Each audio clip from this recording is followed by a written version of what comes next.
at least once every 10 years, the City Council appoints 20 Portlanders to the Charter Commission to review the charter and to recommend amendments. Hundreds of Portlanders applied to serve on the Charter Commission, and the City Council selected our current group in December of 2020. So it's been a little bit more than a year since they all got started. Next month, they'll be releasing recommendations for changes to the charter that include changes to the form of government and to how we manage city council elections, or at least that seems likely right now. The current timeline has city council voting before July 7th on charter recommendations that they would then refer to the ballot in 2022. So this is a really timely conversation. Melanie and Vadim, it's great to be here with you today and with our whole City Club community. So here's what we've got planned. Melanie and Vadim and I are going to chat for about 30 minutes, and then we'll send everyone to breakout rooms to meet and talk for 10 minutes. And after that, we invite everybody back for audience questions. And I know that you all have a lot of questions. Before we get started, just a little bit of housekeeping. First, please go ahead and put yourself on mute. That will help us stay focused in this interview part of the conversation on our guests. Second, please introduce yourselves in the chat. Let's get your name, your pronouns, any affiliation you want to add. And to get our conversation started, one idea that you have for a change of the charter that you've heard about that sounds worth more conversation. So let's see, I'll put mine in the chat as an example. I'm going to send it to everyone. And so I've got it in there. Would love to see everybody's thoughts. Finally, during the Q&A, I'll be asking you to raise your hand to ask a question. And I want to make sure that everybody knows how to do that, because if you raise your physical hand, I won't be able to see you. We have so many people here that you're all on different screens. So let's take a minute and find the reactions button and try it out. At the bottom of your screen, you should see a little smiley face with a plus. That's the reactions button. And if you click on it, you should see a bar that says raise hand, and then clapping, thumbs up, a heart. Maybe we can all give each other a heart or a clap to get started for our conversation today. Sending a little love to our community. Great to see you. All right, cool. So I want to get the conversation started just with getting to know Melanie and Vadim a little bit better. Vadim, could you take 3 to 4 minutes to tell us about where you grew up and what's your personal story? Was politics and community engagement part of your childhood? Yeah, just tell us about yourself. Great to have you here. Thank you, Caitlin. So my family and I actually were refugees from the former Soviet Union. We fled ethnic persecution, and at that point in time, that was one of the few reasons that one could actually leave the Soviet Union and travel abroad. So we were stateless for quite a few months until the United States allowed us to come here. My family didn't know what to expect. We heard rumors, but this was all before internet, before cable television. So we didn't really know what to expect, but we heard that there was opportunities and freedom and things that they did not enjoy in the Soviet Union. So we came here with very little money, just a few suitcases. We didn't speak English. They just came here with a lot of dreams, really. I went to public schools, public university, and went to a public law school. And so I really believe in civic engagement because my family and I came from a country where that was not allowed, where people were persecuted for having different opinions, where people were threatened and intimidated if they spoke out. So I firmly believe that everybody should participate in a form of government. As the saying goes, the only thing necessary for the triumph of evil is for good people to do nothing. And I think all of us need to join together and find that commonality amongst us all in order to effectuate the changes that we all think is necessary to live a great life for ourselves and leave a great life for our children. Thank you so much for sharing that background. What an incredible experience. I'm going to ask you a little bit of an unfair question, but you know it's coming because you've seen our other conversations. I'm going to ask you to choose a favorite place, one place in Portland that really feels like the civic heart of the city to you, and why? I was afraid you're going to ask me one. Really, I think it's wherever people congregate. So that could be neighborhood associations, that could be faith-based organizations. There's Oh, you're kidding. You can't. so, so I'll say for me, it's my neighborhood association. Definitely, we have a very diverse neighborhood where I live across all economic stratas, one of the largest neighborhoods in Portland, and we meet and discuss the issues affecting each individual on a personal level. So a lot of people can meet and discuss, economics and budgets and those things that affect the broad spectrum of Portlanders. In fact, what the Charter Commission is doing about form of representation in government and elections. But I think it's very important to understand the needs of the community down to family level, down to what they're experiencing day to day and what they want from their city government to be responsive to their needs. And so for that, you really have to kind of see a microcosm rather than a macrocosm. So I'm a member of my neighborhood association. I'm on the board for my neighborhood association. And I really enjoy those conversations to understand what people are seeking from the elected officials and also how to make those voices heard. I think that's a difficulty a lot of people are having nowadays, is having their voices heard in our city hall. And I think that's a challenge for anybody that wants to be engaged civically in our city here, is how to get in contact with their commissioners, how to get in contact with the mayor, and actually make their recommendations, their needs heard so that the city can be responsive to those needs. Wonderful, thank you. Melanie, same question for you. Can you tell us a little bit about your background? Tell us your story. Okay, I told Caitlin at the start of this that I'm the senior citizen of the commission, so having me do it in the same amount of time as some of the others is a real stretch, but I'll do my best here.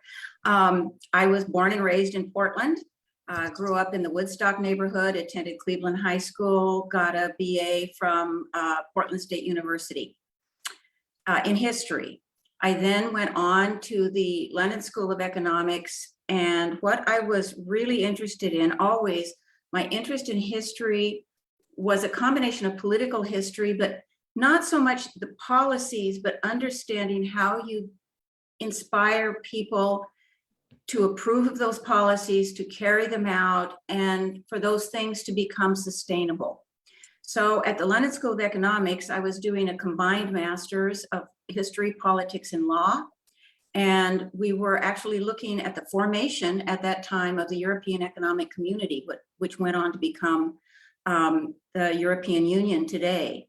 And again, was looking at how do you bring diverse people together to agree to become part of a collective system.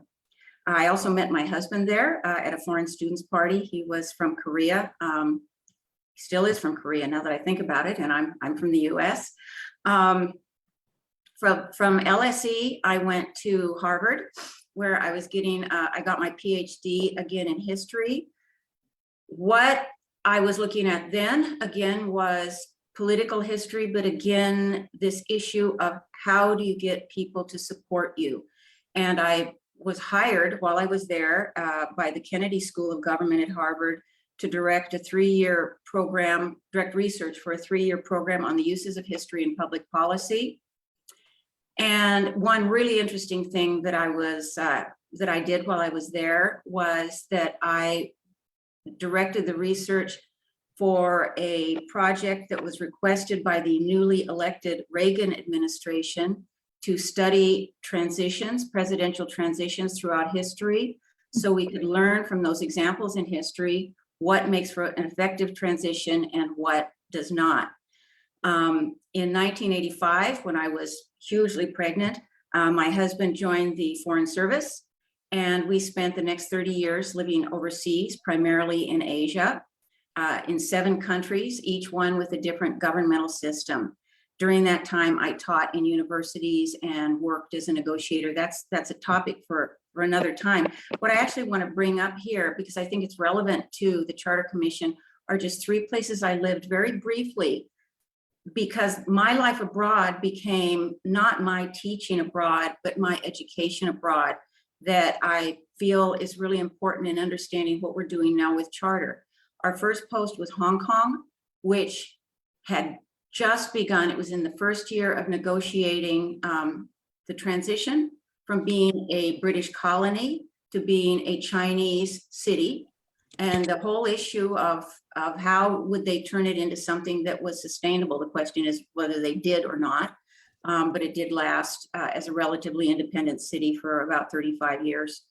In the 1996, when we went to South Korea, that was a country that had had 100 years of military dictatorship, either by the Japanese or by Korean military leaders. And while we were there, we saw the election of Kim Dae-jung, who was the first opposition member ever to be elected in Korea. And one very exciting thing that I was able to do is that it was discovered that I had done this project for the Reagan administration. And I was asked by the Kim Dae-jung's transition team if I would educate them on presidential transitions in the United States and how effective they were at that time. Melanie, what an incredible experience. It sounds like you've had a lot of incredible experiences this week, especially with the January 6th anniversary. It must be an interesting one for you. I do want to turn our focus to the Charter Commission work. Could you, I know that this is an unfair question, but same one that I asked Vadim, could you talk just a little bit about one place in Portland, especially given your incredible world travels, one place in Portland that feels like the civic heart of the city to you? I'm going to be similar to Vadim, but go a little bit broader. And I'm going to say my district coalition, neighborhood district coalition.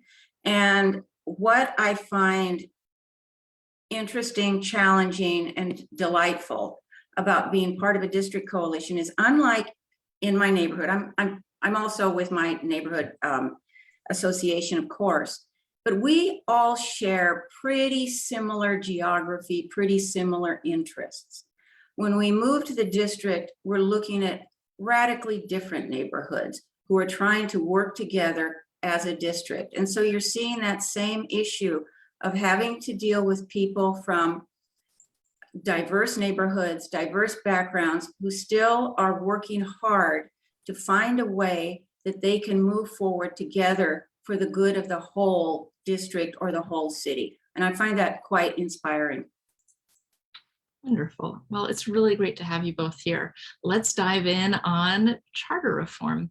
Melanie, can you give us a quick overview of the recommendations that the Charter Review Commission has developed so far? Absolutely. So we now have recommendations in two major areas. The first one is form of government. And in terms of form of government, we are moving away from the commission form of government, which I know that a lot of you will be very happy to hear. We haven't completely finalized it right now. We do know that we want to remove the role of commissioner in charge of bureaus to be the commissioner to the city commissioners, the city councilors actually representing neighborhoods and areas. And we want to redefine the roles of the mayor and the city council. The other area, which is related to that we are looking at, is increasing the size of the city council. We haven't determined the number yet, but increasing the size. We are definitely in support of district representation. Precisely how many districts, how many councilors, we don't know yet, but that's what we're working on. And then finally, we want to remove the winner-take-all way of elections and primary elections and shift to a single preferential voting system in the general election, because we have found that most people don't vote in the primary to begin with. And so it ends up giving a lot of power to those people who are maybe the most politically savvy or maybe the wealthiest. And we're looking for a system that would be most fair to all Portlanders. Wonderful. Vadim, what questions do you think are still open questions in front of the commission right now with regard to these three recommendations? Yeah, to piggyback on what has just been said, in the form of government, we're looking at really a couple different scenarios. One is having a city manager who would report to city council in some sort of fashion, perhaps report to the mayor. And these are the kind of things that we're trying to figure out: what is the best reporting structure, oversight structure, making sure that there's accountability. We've heard a lot from community members in listening sessions about the need for accountability and transparency. And for me, those are not just buzzwords. Those are something we need to make sure that we address. So one is, if we recommend a city manager, what would that look like? And a city manager would then oversee the bureaus rather than having city commissioners directly be in charge of individual bureaus, which by all accounts is a broken system. And the other possibility is having a mayor that perhaps has some of that responsibility. It could be called a strong mayor system. There's various terms for that. But right now in our city, as many of y'all have probably heard at this point, we basically have 5 mayors. There's a lot of similarity in the responsibilities and powers of the different city commissioners and the mayor. And so one possibility is to actually center some of that authority into the mayor, and kind of separate the division of powers between the mayor and city council. And that's certainly something we're discussing. People feel very strongly for one system or the other, and certainly want to make sure that that accountability and transparency is present no matter what we choose. And then as far as form of election, obviously district elections, what that would look like, how Portlanders would divide into districts. We want to make sure that gerrymandering is not an issue that we're going to come up against in case a recommendation goes out. We want to make sure that equity is considered in all things that we do, and the outcomes are ones that elevate the voice of all Portlanders, and not by happenstance only focus on certain individuals within Portland or certain communities. And then how people vote. Obviously, there's the current system with the primaries and winner takes all. So a primary and then 2 people at the general election, and whoever gets the most votes wins. And there's alternative forms of government, alternative votes of election systems, where you can have ranked choice voting, star voting. And we've talked to proponents of both systems and trying to analyze the pros and cons, and if one of those systems is a better match for the needs of Portlanders. And so we're really listening to input from everybody as to how they would like to be able to vote, if they believe that there's a better system than the current one, and how we can effectuate that, and really help people understand and educate people on what that would look like. We spent a big chunk of time in some of our last conversations talking about the questions related to districts, and I think there are a lot of questions there. And I'm hoping to dive in a little bit on some of these city administrator questions, which we've, as City Club, has spent a little less time focused on in these conversations. If a city administrator role is created to manage functions across bureaus, some people view this as a potential threat to the city's equity goals, like if that person doesn't share those equity goals, whereas other people view it as a way to potentially achieve the city's equity goals. How do you think about this, this sort of binary approach, or these 2 different views on this question? Well, I think that one of the fundamental aspects of the work we're doing here is making sure equity is at the forefront. When we initially met, we spent a lot of time talking about our values, and that is a value that's been resonating over and over in our work. And we want to make sure that is enshrined in whatever the recommendations to the voters will be, and whatever will come to the ballot. Really, what we're seeing is and hearing is a litany of horror stories about how the current system is not working and is not being equitable. The fact that city commissioners, based on who gets elected when and which commissioners in charge of bureaus, can change the direction of bureaus and the vision that the city has had over a long period of time.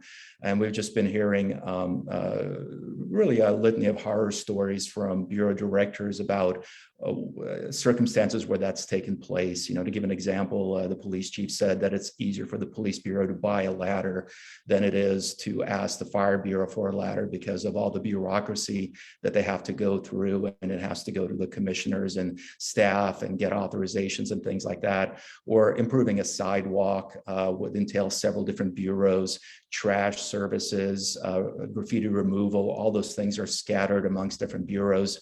And so what we're seeing a lot is actually an inequitable approach because it is so based on whoever's in charge of a bureau, which can change at any point in time, and definitely will change during election cycles. So I think we're very much focused on equity, and so City Hall and the elected commissioners, city council members, and the mayor will still set those priorities, and any kind of city manager, whatever that might look like, is still bound to follow those priorities and the city's equity goals.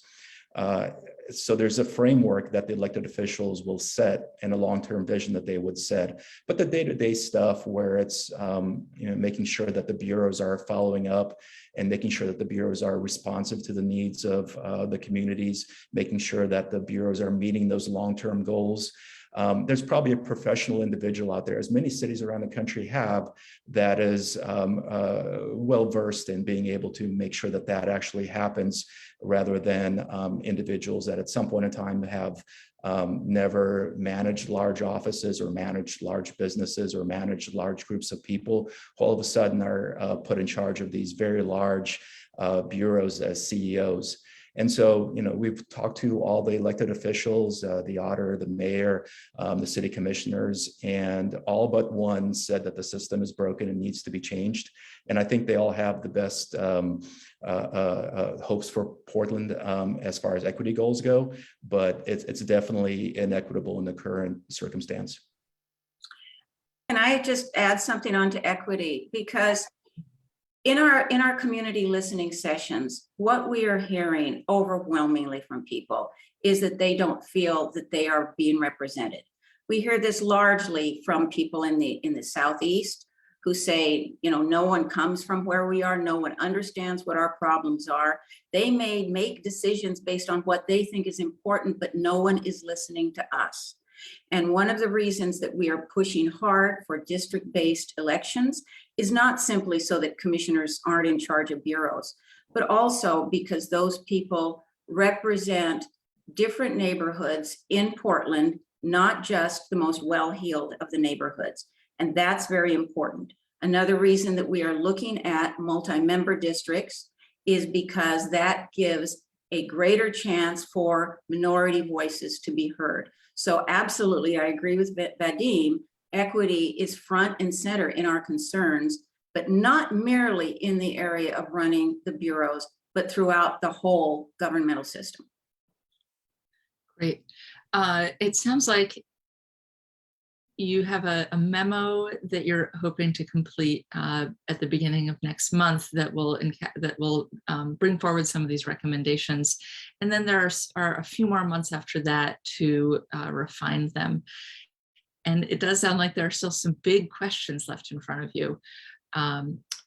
By February, how much clarity do you think you'll have on some of these big questions? Or is it really the few months after that where you'll be getting down to brass tacks? I think we'll be there. I really do. The reason is, and I'm going to call out to some of the people from the citizenry who have been advising us. I see him here in this group. Hank Shotland is one, in which they point out that one of the greatest weaknesses of charter commissions, which have all failed in the past, is that they did it all internally and then popped their decisions onto an unready public. So I know that our commission is very aware of the importance of spending time talking to the populace, first of all, understanding what people want, and then educating them on the changes, which are pretty dramatic, that we're looking at. So it's vital that we are ready by the end of the winter to be able to say, this is what we're proposing, so we can go out and really talk to the public between then and the election in November to really increase the chance that we would gain approval. To what extent have employees of the city, city bureau employees or your city hall employees been involved in your research and engagement? You've talked about talking to the city council members and bureau heads, but have you heard from city employees? Yes. First of all, we've had over 700 comments from citywide people so far, and many of them define themselves as a city employee. And so we have heard from a really wide cross-section of the city. And we also are working very hard to go out to talk to different organizations, whether they be neighborhood associations or unions, if those are the people that invite us to talk to them. We are absolutely interested in hearing what the situation is for the people on the ground who have to live with our current structure on a day-to-day basis. Mm-hmm. Part of civic service is learning and changing our minds as we learn, a civic skill that we probably need a little bit more of these days. How have your own priorities evolved as you've learned more about the issues before the commission over the course of the last year? Vadim, let's start with you. And the question is, how have my priorities evolved based on being in the commission? Is that correct? Yeah, what have you learned that has changed your mind or reshaped how you're thinking? So part of it is certainly listening to community members, what their priorities are.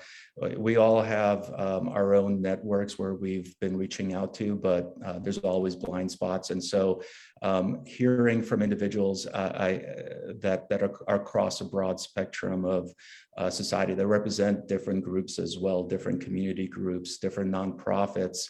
Everybody has a voice and everybody has an opinion that matters, because they all come from different directions, but are all seeking the same goals, which is a more representative, more equitable, more responsive city council. And so that has taught me the need to reach out farther. I talked about being on my neighborhood association. So, we have 60,000 people, I believe, in this area, but it might be a little, but anyways, so listening to those people speak is one thing.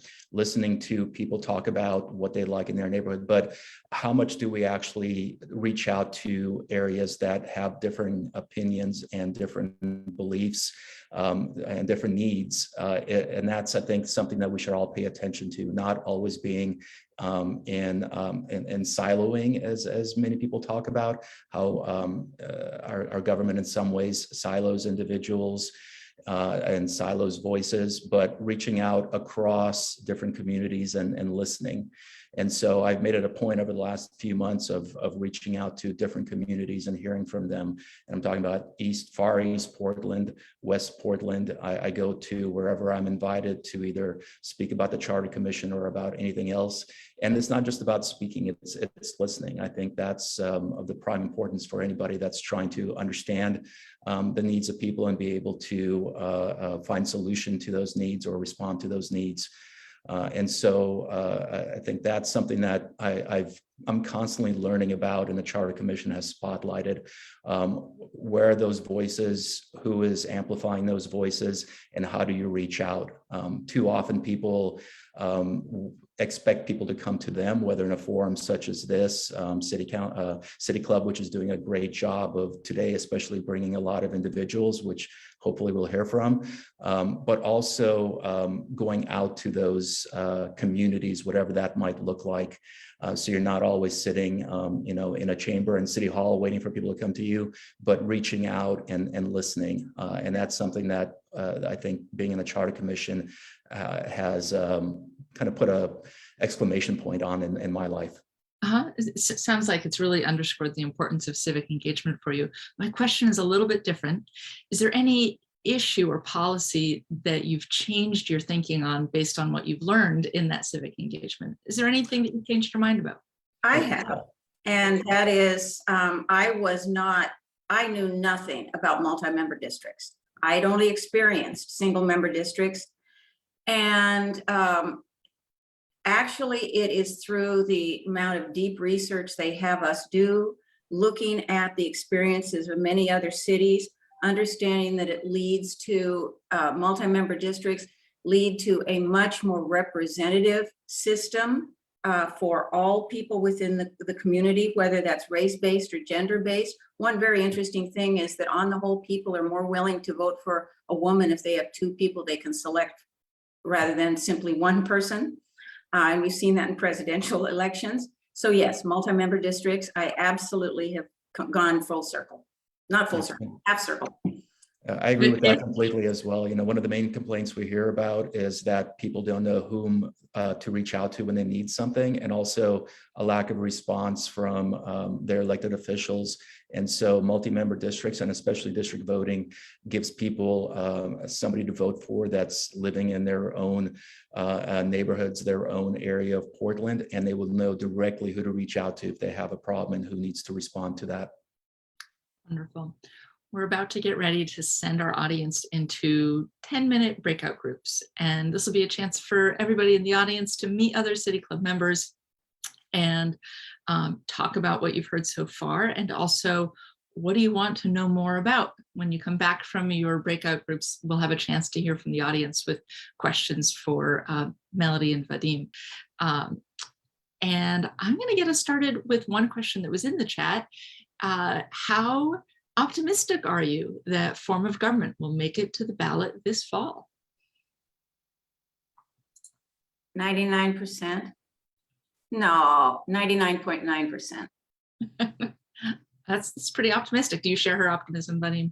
I do. I'd say 99.9% as well. I think the way it works is if we have 15 commissioners on a charter commission at least vote for a recommended ballot measure, it'll go directly to the ballot. If we have 12, it'll go to City Council first, and then they can put it on the ballot.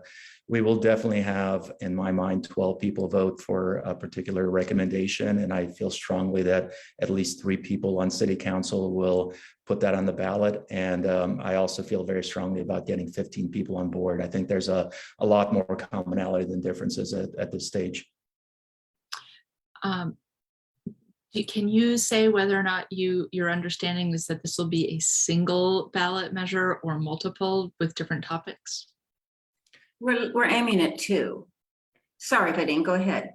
No, and that's right. We're trying to, this is a discussion I had in the breakout room, making sure that we give voters a chance to vote for their priorities without putting too many things in there that might turn off too many voters to any particular change. But also it'll go through a city review before it goes to the ballot. So the city attorneys will chime in on the wording and how long the wording can be and the description for it on the ballot. And so that might also change depending on the feedback we get from the city.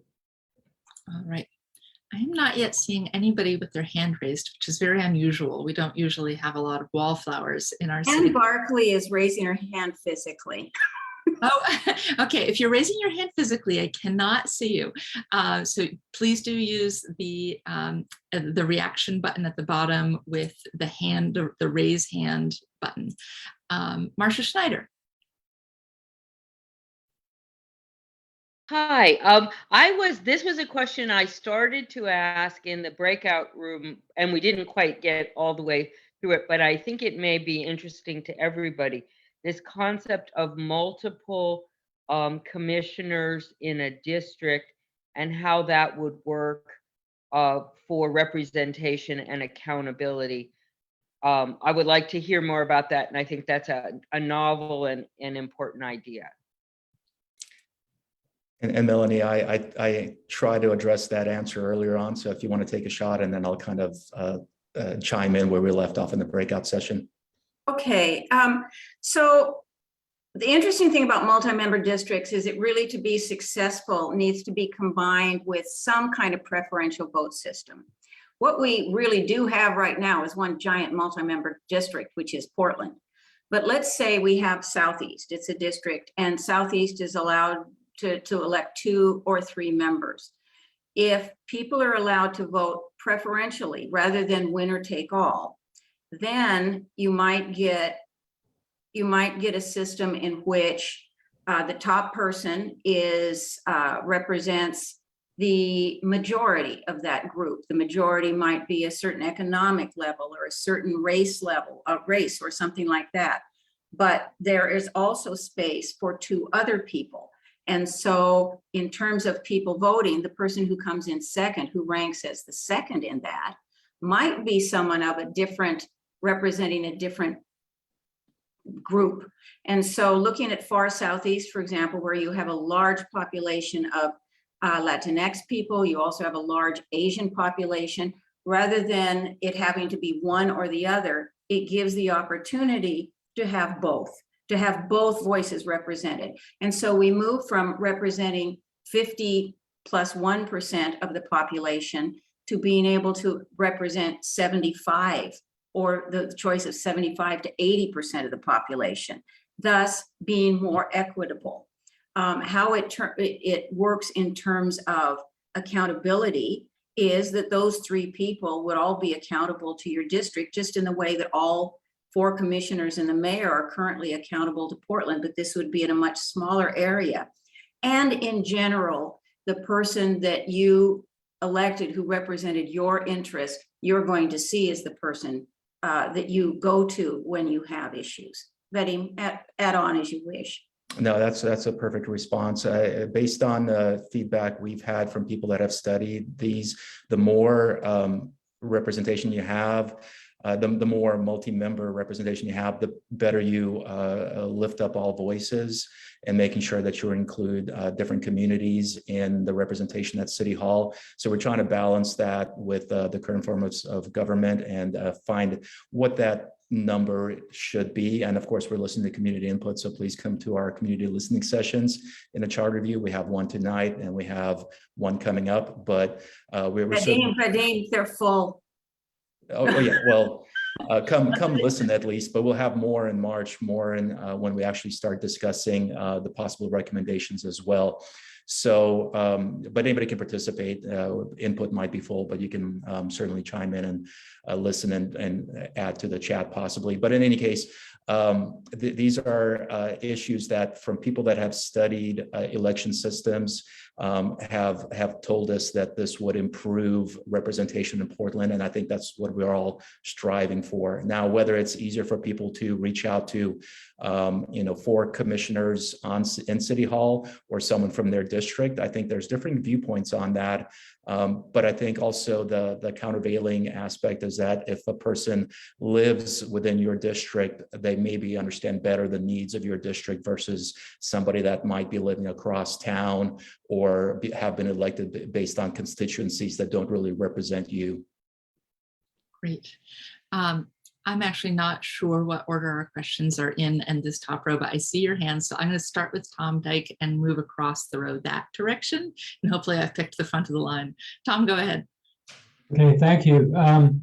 It's very interesting listening to you folks. In our group, we were concerned about changing both the form of government, which I think we all strongly feel should happen, with a change in the voting system. Our feeling is that I think most of us felt that that is a little bit risky, having both of those fairly dramatic changes done at the same time.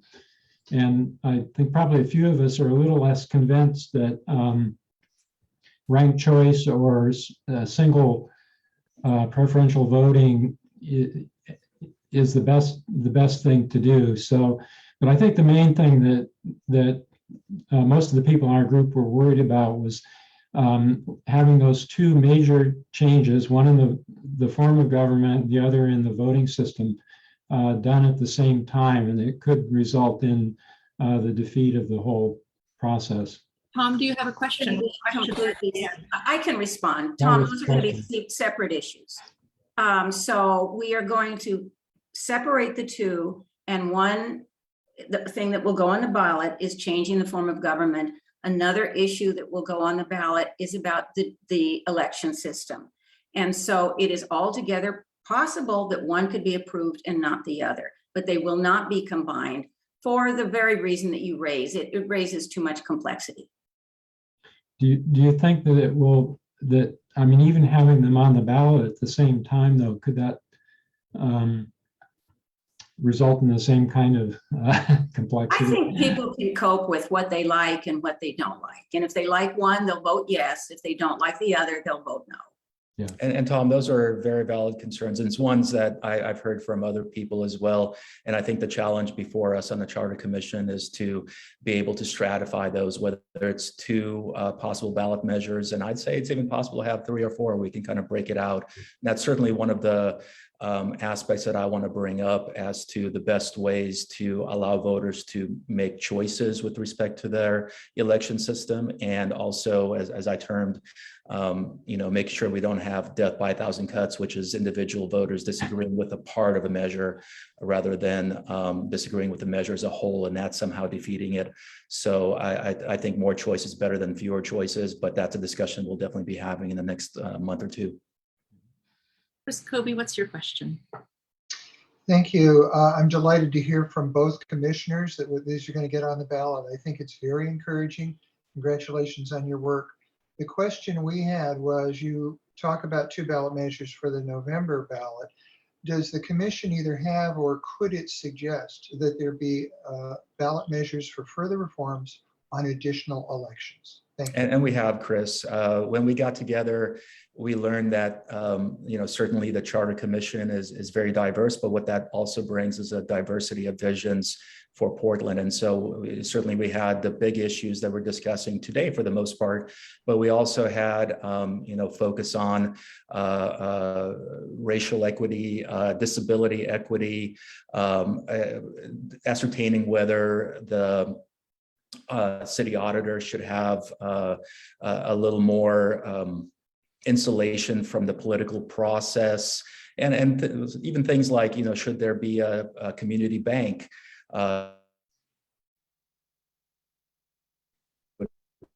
address each of those priorities. So on November ballot, we'll have the bigger issues, and then the commission will actually continue into 2023, where we'll delve into more of the granular issues that you mentioned.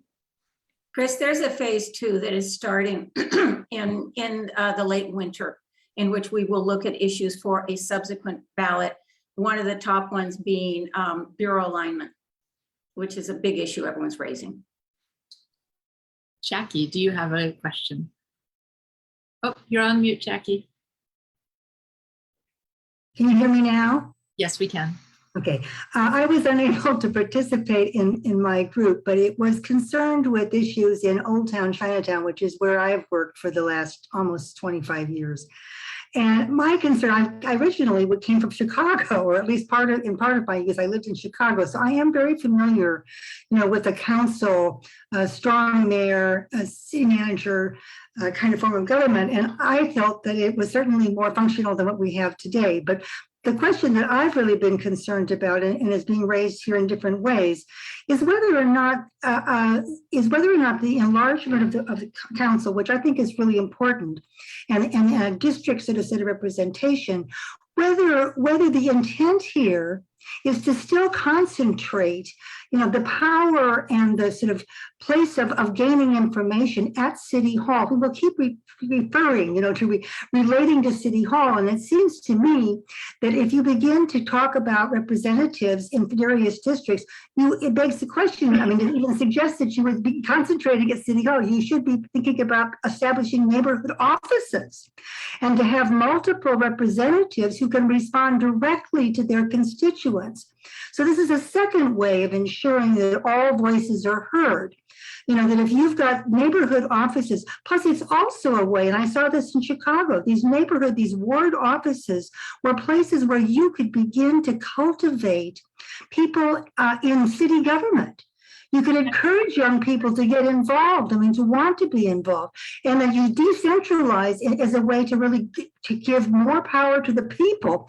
And I think I'm so excited about this happening, and I just think that there's a lot more to think about. That's all. Jackie, are you working towards a question, or do you just have a big statement? No, I just want to ask whether or not there are whether you're talking about ways to decentralize as you think about district representation. Yes. Yes. Okay. I've answered it. Okay. Carrie, We have a bunch of people in line, so please ask a question in less than 30 seconds. Terry, you're next. I'm very concerned about the multi-member districts. I don't think they work for governance and accountability. But just along the lines there, don't multi-member districts dilute the district influence of neighborhoods by making them too big? If you have one district for all of Southeast, doesn't that concentrate power in the big neighborhoods of Southeast and lose power in the far corners of Southeast that feel unrepresented? Yeah, that's a good point, Terry, and that's certainly a consideration that we'll take back and discuss. What would that look like? How many people per district, and what would the effect of that be? I likewise have similar concerns to you. How do you make sure that there's representation that's actual and not perceived? And you know, would certain neighborhoods overpower other neighborhoods? I mean, certainly. I think the fact that we're trying to ascertain ranked choice voting and multi-member districts as a way to balance that, where something like ranked choice voting might allow more representation from smaller neighborhoods or marginalized communities. That's the thought process behind it, but I do think we need to look into that a little bit more. So thank you for that question. Definitely want to get to our last three hands, and Melanie and Vadim, I hope you have time to stay for just three more questions. Anne and Barbara, I see you. The person in the middle, your name isn't on the screen. Can you name yourself before we get to asking you? Anne, go ahead and ask your question. Representing Group 8, our question is, what's it going to cost? We're going to have more counselors and we're going to have more deputy mayors. When we find out the price tag, are a lot of people just going to say, oh, we don't need improvement that badly? We're absolutely looking into that now. We know that it is a concern. Portlanders are really getting fed up with the amount that they have to pay in taxes. And so that is something we're aware of. But the interesting thing is that the research that has been done that has moved from a large centralized system, council manager system like we have now, or city council system, to a more representative system turns out not to be more costly. Well, we will have to look into that, but that's because they have smaller bureaus. They will not have to have huge bureaucracies that are running the various bureaus. So money is moved around, but it's not necessarily more expensive. But please let me be clear, it is something we're looking very seriously at. Clay, thank you for identifying yourself. Come ahead with your question. Yeah, so obviously there's this trade-off between, you know, how vetted a system is and how sort of modern and optimal the system is. So recently there was some discussion about star voting. That's a much more recent invention that takes, you know, advantage of a bunch of recent developments in learning and simplification of voting processes. Proportional ranked choice voting is, you know, really quite complicated. It was once used in 24 US cities and repealed in all but one of them. Ranked voting failed by like 10% in the fairly progressive state of Massachusetts. So I'm just curious, in your process here, not just thinking about the optimality of the system, but will it pass at the ballot? How did you think about these trade-offs between how novel, simple, vetted, et cetera, complexity and all this fits together, and what maybe led ranked choice voting, which is what it sounds like is currently on the top of the agenda here, to be sort of the favored reform? I think it is probably incorrect to say it's at the top of the agenda. Oh, my mistake then. You can elaborate. We are looking at very seriously at both systems. There has been no decision made at this point. There's no doubt that when we hear from the public, they talk much more about ranked choice voting, but that's because they're more aware of that. But it is absolutely an open question at this time. That's very clarifying. Thank you. Barbara Dudley, you're closing us out.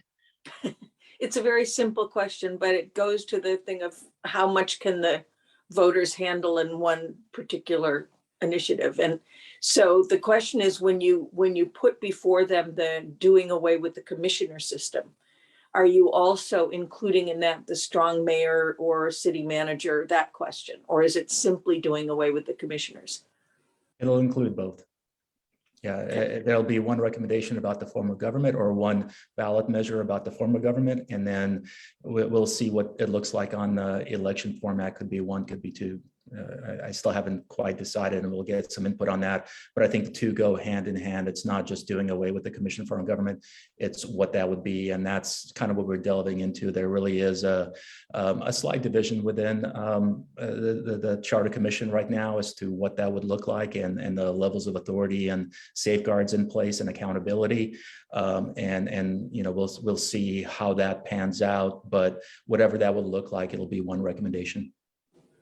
Just very briefly, Barbara, we aren't going to ever suggest doing away with something without suggesting and replacing it with what. So you can feel safe on that. And so I just wanted to make that one very clear. All right. Melanie, Vadim, thank you both very, very much for spending some time with us today and for all of the incredible volunteer service that you've done with the Charter Review Commission in the last year. City Club has been working on issues related to charter reform for going on 5 years now. As a board member with the organization, I could not be more proud of the research and the civic engagement and civic education that City Club has done. Vadim, thank you very much for being a City Club member. I hope everybody who has joined us today will consider joining City Club as a member. We cannot put on these educational events without the support of our whole community. Thank you everyone for joining us. You can find membership information at our website, and hope to see you next month. And Melanie is a City Club member too. Melanie, thank you. I didn't get that in Jackie. the beginning. Thank you very much. Thank you very much. Appreciate All right. everybody's time. Have a good day, everybody. Looking forward to hearing from you more in the future. Bye-bye. Happy New Year. Happy New Year.